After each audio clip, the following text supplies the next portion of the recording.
এখন আপনারা মোটামুটি সবাই জানেন যে শুধুমাত্র ক্যামেরার মেগাপিক্সেল বেশি হলে ক্যামেরার কোয়ালিটি কিংবা ফটো ভিডিওর কোয়ালিটি ভালো হয় না।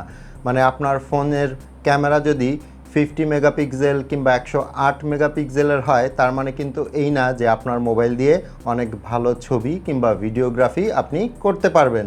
একটু খেয়াল করলে দেখবেন যে অনেক ভালো ভালো ডিএসএলআর, মানে যেগুলোর দাম 1.5 লাখ টাকা 2 লাখ টাকা, সেগুলোর মেগাপিক্সেলও কিন্তু খুব বেশি না, হয়তো 12 মেগাপিক্সেল কিংবা 24 মেগাপিক্সেল। এখন তাহলে প্রশ্ন হচ্ছে, একটা ভালো মোবাইলের ক্যামেরা সেটআপে কি কি থাকা উচিত এবং সেগুলোর ইনফরমেশন কোথা থেকে পাওয়া যাবে। একটা মোবাইলে ভালো ক্যামেরা সেটআপ আছে মানে মোবাইলটার ক্যামেরা অনেক ভালো, এটা বুঝতে হলে আপনাকে 5টা জিনিসের ওপর নজর দিতে হবে এবং এই 5টা ইনফরমেশন আপনি কোথা থেকে কালেক্ট করতে পারেন সেটাও দেখিয়ে দিব ভিডিওর শেষের দিকে। প্রথমত আপনাকে খেয়াল রাখতে হবে ওই মোবাইলটার ক্যামেরার যে সেন্সর আছে সেই সেন্সরের সাইজ কত।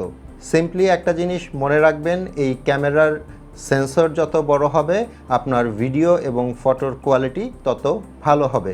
কারণ এই ক্যামেরার সেন্সর যত বড় সে তত বেশি লাইট নিতে পারে লেন্স থেকে এবং ডিটেইলিংটাও ওখানে বেশি থাকে।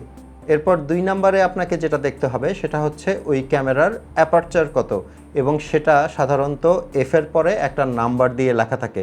খুব ভালো ক্যামেরা হলে মোবাইলগুলোতে f1.4 হয়, আর এছাড়াও নর্মালি দেখা যায় 2.2 কিংবা 2.5 হয়। এখানে সিম্পলি একটা জিনিস মনে রাখবেন, অ্যাপারচারের এই নাম্বার যত ছোট হবে আপনার মোবাইলের অ্যাপারচার তত ভালো এবং সেখানে লাইট বেশি ঢুকবে এবং পিকচার কোয়ালিটি অনেক ভালো হবে। শুধু পিকচার কোয়ালিটি না, মানে পিকচার ভিডিও যেটাই হোক না কেন সবই ভালো আসবে। 3 নম্বরে যেটা দেখার বিষয় সেটা হচ্ছে ক্যামেরাতে OIS মানে অপটিক্যাল ইমেজ স্ট্যাবিলাইজেশন এটা দেওয়া আছে নাকি EIS ইলেকট্রনিক্যালি ইমেজ স্ট্যাবিলাইজেশন যেটা সেটা দেওয়া হয়েছে।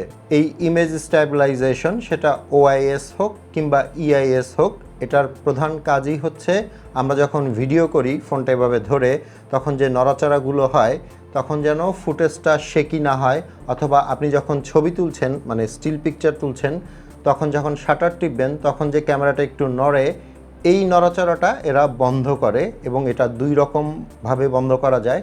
একটা হচ্ছে OIS যেটা বললাম, অপটিক্যাল ইমেজ স্ট্যাবিলাইজেশন। এটাতে যেটা হয় যে পুরো লেন্সটাই আসলে গাড়ির শক অ্যাবজর্ভারের মতো নড়াচড়া করে অ্যাডজাস্ট করে নেয়। আর যেটা EIS একটু চিপ ভার্সন মানে সস্তা ভার্সন, এটা হচ্ছে ইলেকট্রনিক্যালি মানে ডিজিটালি জিনিসটাকে অ্যাডজাস্ট করে। সো যদি OIS থাকে তাহলে সেটা অবভিয়াসলি অনেক ভালো রেজাল্ট দিবে। এরপর 4 নম্বরে যেটা দেখার বিষয় সেটা হচ্ছে ক্যামেরা সেটআপ যেটা আছে ফোনের পেছনে সেখানে কয়টা ক্যামেরা দেওয়া আছে। নর্মালি দেখা যায় 2টা ক্যামেরা থাকে, 3টা 4টা 5টা পর্যন্ত ক্যামেরা থাকে, বাট স্ট্যান্ডার্ড যেটা সেটা হচ্ছে 3টা ক্যামেরা হলেই কিন্তু যথেষ্ট। একটা হচ্ছে আপনার প্রাইমারি লেন্স, পরেরটা হচ্ছে আলট্রা ওয়াইড আর আরেকটা টেলি। সো এই 3টা জিনিস হলেই কিন্তু যথেষ্ট। এখন এই 4টা ব্যাপারের পরেও 5 নম্বরে আরেকটা ব্যাপার থেকে যায়, সেটা হচ্ছে মোবাইলের প্রসেসরটা কত ফাস্ট। কারণ আপনার মোবাইলে এই সব কিছু থাকার পরেও যদি প্রসেসর ভালো না হয় তাহলে কিন্তু সেই ইমেজ ভালো মতো প্রসেস করতে পারবে না এবং আপনি ক্যামেরা থেকে ভালো রেজাল্ট পাবেন না। এখন প্রশ্ন হচ্ছে এই সব ইনফরমেশন একটা ফোন কেনার আগে আপনি কোথা থেকে অ্যাকুরেটলি পাবেন। আপনি আপনার ফোনের যে কোনো ব্রাউজারে চলে যাবেন। আমি যেহেতু গুগল ক্রোম ব্রাউজার ব্যবহার করি সো আমি গুগল ক্রোমে চলে যাচ্ছি। ব্রাউজারের সার্চ অপশনে গিয়ে টাইপ করবেন gsmarena.com। এখানে ওপরে ডান দিকে সার্চ অপশন পাবেন, এখানে ট্যাপ করবেন এবং আপনি যেই ফোনের ডিটেলস দেখতে চাচ্ছেন সেই ফোনের মডেল নাম্বারটা এখানে দিবেন। এখন এক্সাম্পলের জন্য আমার হাতে যে ফোনটা আছে সেটার স্পেসিফিকেশন যদি আমি দেখতে চাই, এই ফোনটা হচ্ছে Redmi 10 2022 লিখে যদি আমি সার্চ অপশনে ট্যাপ করি দেখতে পাচ্ছেন ফোনটার স্পেসিফিকেশন কিন্তু আমার সামনে চলে আসছে। এখান থেকে যদি আমি একটু নিচের দিকে যাই এখানে অনেকগুলো সেকশন ভাগ করা আছে। আমি যদি ক্যামেরা সেকশনে যাই এখানে দেখতে পাচ্ছেন মেইন ক্যামেরা বলে একটা অপশন আছে, এখানে লেখা আছে কোয়াড মানে হচ্ছে 4টা ক্যামেরা আছে। মেইন ক্যামেরা হচ্ছে 50 মেগাপিক্সেলের, তারপর একটা 8 মেগাপিক্সেল এবং বাকি দুইটা 2 মেগাপিক্সেল করে। এখানে দেখতে পাচ্ছেন মেইন ক্যামেরার অ্যাপারচার কিন্তু 1.8, তার মানে যথেষ্ট ভালো, কিন্তু এখানে কোথাও সেন্সরের সাইজ মেনশন করা নেই, তার মানে এটার সেন্সর খুবই ছোট।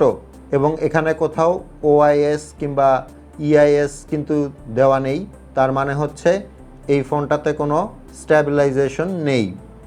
আর একটু ওপরের দিকে যদি যাই, চিপসেট যে অপশনটা আছে এটা হচ্ছে প্রসেসর। এখানে দেখতে পাচ্ছেন মিডিয়াটেক হিলিও G88, যেটা 12 ন্যানোমিটারের, তার মানে খুব একটা ভালো প্রসেসর না। আর আমার এই ফোনটার ক্যামেরার পারফরমেন্সও কিন্তু খুব একটা ভালো না। জাস্ট এক্সাম্পলের জন্য এখন যদি আমি ভিভো V27 এই ফোনটাকে সার্চ করি এবং এটার ক্যামেরা সেকশনে যদি চলে যাই, দেখতে পাচ্ছেন এটার মেইন ক্যামেরা, এখানে লেখা ট্রিপল, মানে হচ্ছে 3টা ক্যামেরা, 50 মেগাপিক্সেলের, অ্যাপারচার 1.9 এবং সেন্সর সাইজ কিন্তু দেওয়া আছে 1/1.56, তার মানে মোটামুটি বড় একটা সেন্সর কিন্তু এখানে ব্যবহার করা হয়েছে। আর এটাতে ওআইএস দেওয়া আছে, সেটাও কিন্তু এখানে মেনশন করা আছে। আবার ভিডিওর ক্ষেত্রে নিচে দেখতে পাচ্ছেন জাইরো ইআইএস দেওয়া আছে, তার মানে এই ফোনটার ক্যামেরাতে ওআইএস এবং ইআইএস দুইটাই কিন্তু ব্যবহার করা হয়েছে। আর যদি এইটার চিপসেটের দিকে একটু যাই, চিপসেট হচ্ছে মিডিয়াটেক ডাইমেনসিটি, মানে প্রসেসর যেটা, সেটা 4 ন্যানোমিটারের, মানে যথেষ্ট ফাস্ট একটা প্রসেসর। সো এভাবে জিএসএম অ্যারেনা থেকে কিন্তু আপনারা চাইলে যে কোনো ফোনের মডেল নাম্বার দিয়ে স্পেসিফিকেশনসগুলো দেখে নিতে পারেন, আর স্পেসিফিকেশনস থেকে আপনি ফোনের ক্যামেরা সম্পর্কে, ইভেন ফোনটা সম্পর্কে একটা ভালো ধারণা পেতে পারেন। হোপফুলি ইনফরমেশনগুলো আপনাদের কাজে এসেছে। এখন আপনারা নিজেরাই চুজ করতে পারবেন ক্যামেরার জন্য কোন ফোনটা আপনাদের কেনা উচিত। ভিডিওটা ভালো লেগে থাকলে একটা লাইক করে দিবেন। আপনাদের সাথে আমার দেখা হবে পরের ভিডিওতে ইনশাল্লাহ। সে পর্যন্ত সবাই ভালো থাকবেন। আসসালামু আলাইকুম।